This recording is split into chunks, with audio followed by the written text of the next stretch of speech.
Beep, beep, beep, beep. Welcome to the Court of the EDI Jester, and thank you for watching. Subscribe if you would. Become a jesterite, but most of all, come and be a warrior teacher. Let's come and start with us in January, second Thursday. Second Thursday, we start. I've got 3 different times. Have a look at my pinned tweet. If you want to come along and join us, it would be really good to see you.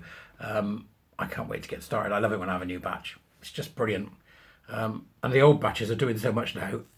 They're off doing their own thing, which is good. So today, let's see what we can cover. We can cover the importance of female sport.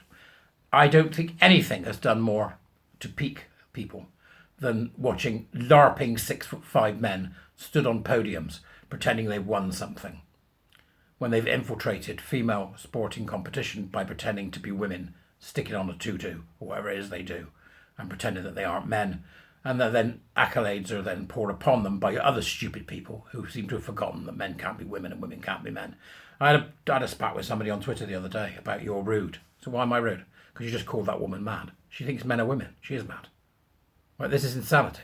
Understand? And it's insanity that comes under very different guises, but sport is one of them. I think that's really sort of piqued people. Was it Leah Thomas, that flap dangler swimming twat? Right? He was part of this, wasn't he?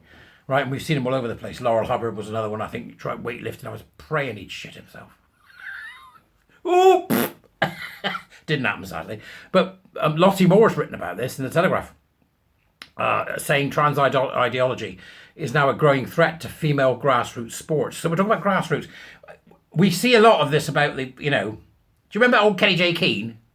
When that bloke was swimming in a women's race, she was going, in America, "It's a man!" Yeah, it's a man. And then the bloke turned around to her and said, "Are you a biologist?" To which Posey replied, "Yeah, I'm not a vet, but I know what a dog is." I think that's what she said, wasn't it? You'll tell me the Dupers anyway. So this is grassroots, right? So we're talking about where it all starts.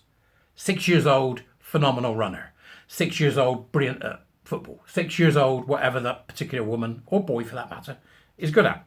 And until fairly recently, it was considered an unremarkable biological fact that male and female bodies are different, and that within sport, the difference matters substantially. Couldn't agree more. Absolutely. For anyone who believes that biological sex is irrelevant, show them one of the many photographs of a man donning a gold medal, dwarfing a woman on her sports podium. And they will be left scratching their heads. No, they won't. Not if they're an ideologue, right? If they're cool, and there's only 2 types of people. You're either cool or you're not. Right? Because critical social justice, transgender ideology and all that stuff is a totalizing ideology. I still think people don't get what that means. It's a totalizing, I'm not being condescending, but I just worry that they don't. A totalizing idea can only be one thing. You either believe that everything is about power and oppression and reality doesn't matter and science doesn't matter and the Enlightenment doesn't matter, or you don't. When I'm going to find a fence I'm going to sit on. I said it the other day and I'll say it again now. Compromise will kill it.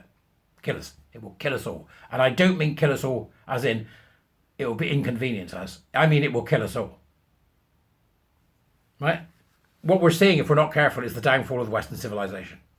It's that simple. And people still go, "Oh, you're being hyperbolic." I'm not. I'm not, because when I look at what happened prior to the Chinese Cultural Revolution, go back in time, folks, and have a look. It's no joke. It's no joke.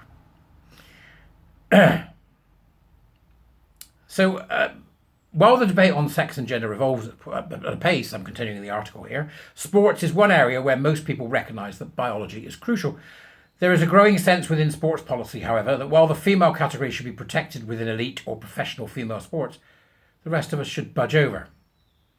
14 million women and girls are regularly active in England, and most of us are not professional athletes, but according to many national government bodies, those of us within grassroots sports are not important enough to warrant safe and fair play. Instead, we must be kind and inclusive and allow men who identify as women to steal our records, medals and opportunities. Whether it's Saturday at a park run or at a fun league girls football match, gender self-ID is rife within grassroots sports.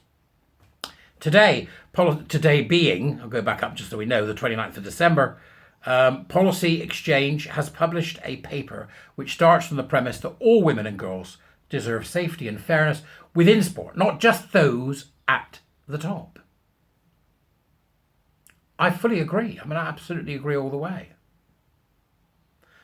It is endorsed by 3 world-class athletes who work their way up through the system. Martina Navratilova. Hi, Martina Navratilova, one of the greatest female tennis players of all time. Daley Thompson, good on you, man.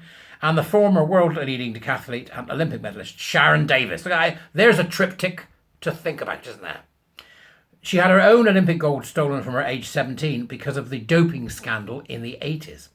They argue that for too long, transgender inclusion has been prioritised over the rights of women and girls. It's not transgender inclusion, it's male exclusion.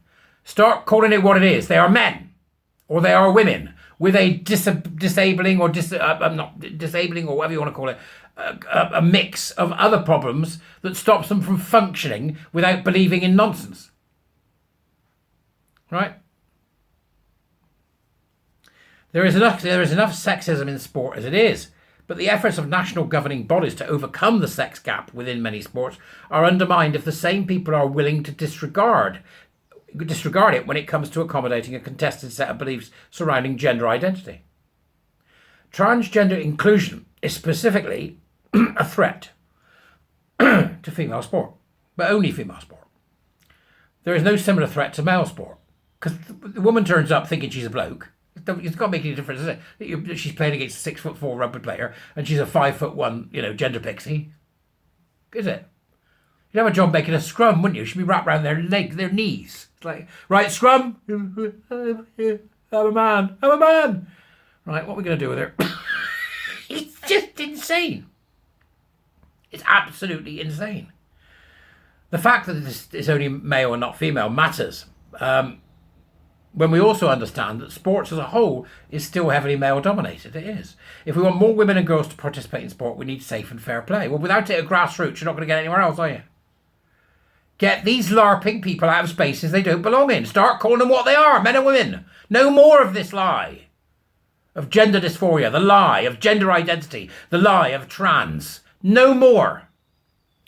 Politicians should, this is the article again after my little diatribe there. Politicians should expect all national governing bodies to do the right thing and protect female sport.